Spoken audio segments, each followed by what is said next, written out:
In today's video, I'm going to teach you how to start using Notion AI in your workspace. To begin, open Notion on your computer or in your web browser and sign into your account. Make sure you're using the workspace where you want to create or edit content, since that will help you stay organized from the start. If you're already signed in, you can go straight to the next part. Once you're inside Notion, open any page in your workspace. This can be an existing notes page, a project page, a meeting document, or even a blank page if you want to test things out.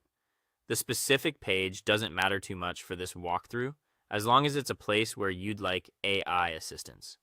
Opening a page first gives Notion AI somewhere to place or suggest content.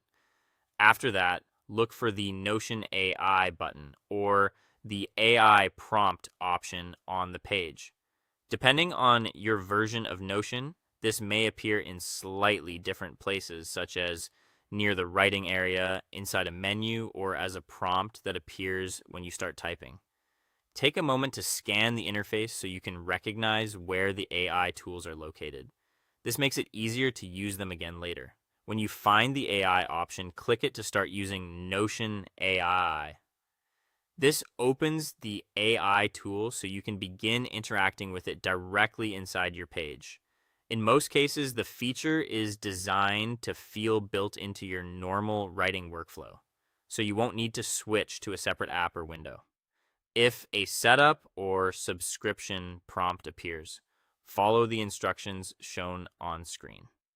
This may happen if you're using the feature for the first time or if your current plan requires activation before access is granted. Just read each prompt carefully and continue through the setup process until the AI tool is ready to use.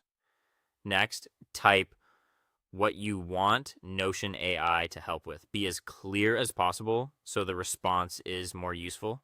For example, you might ask it to draft content, summarize notes, improve writing, or organize ideas. Clear prompts usually lead to better results, so it helps to be specific about what you need. Finally, review the AI response before adding it to your page. This is an important step because it gives you a chance to check for accuracy, tone, and relevance. If the response looks good, you can add it to your page. If needed, you can adjust your prompt and try again until the result fits what you want. And that's how to get started with Notion AI.